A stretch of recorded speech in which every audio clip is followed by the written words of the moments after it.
नमस्कार दोस्तों, आप सभी का बहुत बहुत स्वागत है। और इस पर्टिकुलर वीडियो के अंदर हम लोग बात करने वाले हैं इंडिया और रशिया के बीच के बायलैटरल डिफेंस टाइज के बारे में। दोस्तों, जहां पर एक और हमें देखने को मिल रहा है कि due to Russia Ukraine war दुनिया के हर एक कंट्री के द्वारा ऑलमोस्ट रशिया को यहां पर आइसोलेट कर दिया गया है। लेकिन अगर इंडिया के केस में देखें तो दोस्तों, इंडिया के द्वारा लगातार रशिया से अपने जो बायलैटरल रिलेशंस हैं उनको और एक्सपैंड किया जा रहा है। इंडिया और रशिया के बीच के जो रिलेशंस हैं वो लगातार बढ़ते जा रहे हैं। और इसी बीच में हमें ये न्यूज़ देखने को मिल रही है कि कुछ रशियन कंपनीज का ये क्लेम है कि इंडिया के द्वारा पिछले 5 वर्षों के अंदर रशिया से $13 बिलियन से भी ज़्यादा की धनराशि के जो वेपन्स हैं वो खरीदे गए हैं। यहाँ पर आप ये कई तरह के न्यूज़ आर्टिकल्स देख सकते हैं। Russia supplied India with arms worth ₹13 billion in past 5 years. यहाँ पर एनडीटीवी का आर्टिकल आप देख सकते हैं। सेम न्यूज़ यहाँ पर आपको हिंदुस्तान टाइम्स की तरफ से मिल जाती है। तो दोस्तों, इस वीडियो के अंदर हम लोग चर्चा करेंगे इसी पर्टिकुलर न्यूज़ के बारे में और आपको पूरा मामला बताएं कि यहाँ पर क्या रिपोर्ट इनके द्वारा बताई गई है और रशियन कंपनीज का क्या क्लेम किया जा रहा है। इसके अलावा वेस्टर्न कंट्रीज, यूएसए और अन्य देशों का इस पर क्या रिएक्शन रहने वाला है उसके बारे में भी हम जानने का प्रयास करेंगे।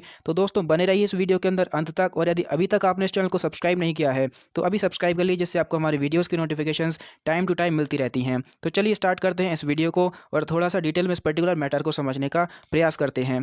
तो दोस्तों, यहाँ पर हुआ यह है कि कुछ रशियन न्यूज़ एजेंसीज के द्वारा ये क्लेम किया जा रहा है कि रशिया के द्वारा पिछले 5 वर्षों के अंदर इंडिया को $13 बिलियन से भी ज़्यादा धनराशि के जो आर्म्स हैं, जो वेपन्स हैं, वो सप्लाई करे गए हैं। इसके अलावा एक रशियन न्यूज़ एजेंसी का लोगो आप यहाँ पर देख सकते हैं। तास नाम की कंपनी के द्वारा ये क्लेम किया जा रहा है कि इंडिया के द्वारा ऑलरेडी रशिया को $10 बिलियन धनराशि के और आर्म्स और मिलिट्री इक्विपमेंट सप्लाई करने के लिए ऑर्डर प्लेस किया जा चुका है। इसके अलावा दोस्तों, एक इंटरफैक्स नाम की रशियन स्टेट कंपनी के द्वारा ये बताया जा रहा है कि जो रशिया के द्वारा एनुअली इंडिया को आर्म्स एक्सपोर्ट करे जाते हैं उनकी कीमत 14 से $15 बिलियन के बराबर है। इसके अलावा दोस्तों, इसका ये भी क्लेम है कि जो इंडिया है उसके द्वारा रशिया को $50 बिलियन का जो ऑर्डर है वो भी प्लेस किया जा चुका है, ऐसा इसके द्वारा यहाँ पर बताया जा रहा है। तो दोस्तों, यहाँ पर कई तरह की जो कंपनीज है, जो रशियन स्टेट कंपनीज हैं, उनके द्वारा ऐसे क्लेम करे जा रहे हैं और इनके द्वारा यहाँ पर बताया जा रहा है कि जो एशियन कस्टमर्स हैं रशिया के, उनमें सबसे ज़्यादा जो इंटरेस्ट दिखाया जा रहा है उनके द्वारा वो रशिया के S-400 मिसाइल डिफेंस सिस्टम को लेकर यहाँ पर किया जा रहा है, इंक्लूडिंग इंडिया, क्योंकि इंडिया भी S-400 मिसाइल डिफेंस सिस्टम का एक बहुत बड़ा बायर है।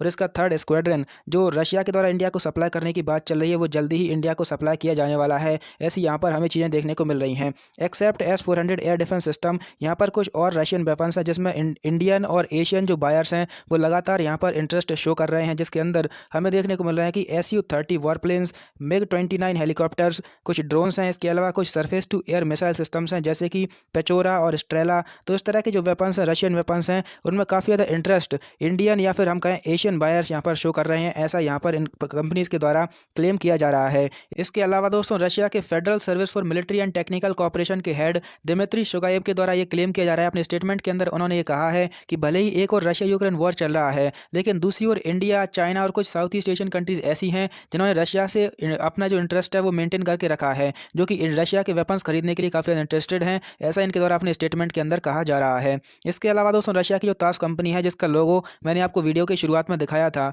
उस कंपनी के द्वारा यहाँ पर बताया जा रहा है कि जो इंडिया के अंदर एरो इंडिया 2023 का इवेंट होने वाला है, जिसके अंदर 80 से ज़्यादा जो कंट्रीज हैं वो पार्टिसिपेट कर रही हैं और मंडे यानी कि आज से ही ये बेंगलुरु के अंदर स्टार्ट हो चुका है। इसके अंदर रशिया के द्वारा ऑलमोस्ट 200 सब samples of weapons and military equipment को यहाँ पर प्रेजेंट किया जा रहा है। ये रिपोर्ट रशिया की तास स्टेट न्यूज़ एजेंसी के द्वारा यहाँ पर बताई गई है। इसके अलावा दोस्तों, इस पर्टिकुलर इवेंट के बारे में बात करें तो ये 13 फरवरी से लेकर 17 फरवरी तक बेंगलुरु के अंदर कंडक्ट किया जाने वाला है। तो इस तरह की चीज़ें यहाँ पर हमें देखने को मिल रही हैं। इसके अलावा दोस्तों, अगर हम बात करें इंडिया की, तो इंडिया पूरे विश्व भर के अंदर रशिया का सबसे बड़ा वेपन्स इम्पोर्टर है। इसके अलावा जो रशिया का टोटल आर्म्स एक्सपोर्ट किया जाता है, जो रशिया को टोटल ऑर्डर मिला हुआ है आर्म्स एक्सपोर्ट करने का, उसके अंदर हमें देखने को मिल रहा है कि 20% केवल और केवल इंडिया के द्वारा यहाँ पर ऑर्डर प्लेस किया गया है। यानी कि अगर हम बात करें तो रशिया का जो एक्सपोर्ट होता है उसका 1/5 जो आर्म्स एक्सपोर्ट है वो इंडिया को जाता है। इसके अलावा इंडिया और रशिया के बीच के जो रिलेशंस हैं उसका अंदाजा हम इस तरह से लगा सकते हैं कि इंडिया के द्वारा अभी तक ऑलमोस्ट 12 महीने यानी कि 1 साल होने वाला है रशिया यूक्रेन वॉर को, और इंडिया ने अभी तक रशिया यूक्रेन वॉर में रशिया को कंडेम नहीं किया है। वेरियस प्लेटफॉर्म्स पर कई बार कई कंट्रीज़ के द्वारा इंडिया के ऊपर प्रेशर डाला गया है, यूएनएससी हो या फिर कई और प्लेटफॉर्म्स हों, लेकिन इंडिया ने अभी तक रशिया को इस बारे में कभी भी कंडेम नहीं किया है। हालांकि हमारे जो प्राइम मिनिस्टर हैं नरेंद्र मोदी जी, इनके द्वारा जो व्लादिमीर पुतिन है जो कि रशिया के प्रेसिडेंट हैं, इनसे कहा गया था कि आज का जो समय है वो वॉर का समय नहीं है और आपको इस पर्टिकुलर झड़प को डायलॉग और डिप्लोमेसी से सॉल्व करना होगा। लेकिन यहाँ पर अभी तक इंडिया के द्वारा रशिया को कंडेम नहीं किया गया है। इस बारे में अगर हम बात करें तो कई सारी कंट्रियां जो इंडिया की ओर देख रही हैं कि वो रशिया यूक्रेन वॉर को शांत करवाएं और रशियन प्रेसिडेंट पर प्रेशर डालकर उनको किसी तरह से कन्विंस करें कि वो इस पर्टिकुलर वॉर को रोक दें। और ऐसे में सबसे आगे हमें जो कंट्री देखने को मिल रही है वो अमेरिका ही है और अमेरिका के द्वारा यहाँ पर कहा गया है कि इंडिया जो भी एफर्ट लगाता है इस पर्टिकुलर वॉर को रुकवाने के लिए, हम उसकी वेलकम करते हैं, हम उसका स्वागत करेंगे। यहाँ पर कई तरह के न्यूज आर्टिकल्स जो है वो पब्लिश करे जा रहे हैं, आप यहाँ पर देख सकते हैं।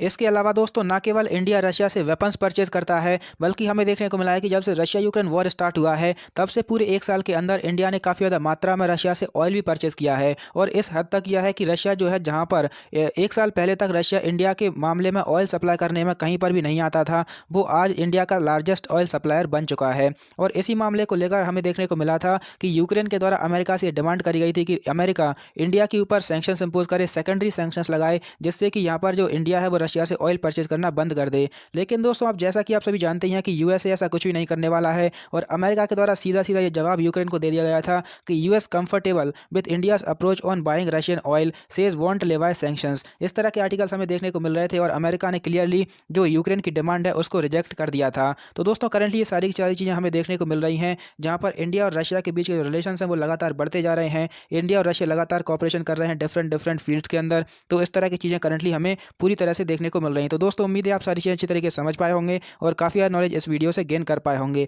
वीडियो यदि आपको पसंद आती है तो आप इसको लाइक कर सकते हैं और यदि अभी तक आपने इस चैनल को सब्सक्राइब नहीं किया है तो आप अभी सब्सक्राइब कर सकते हैं।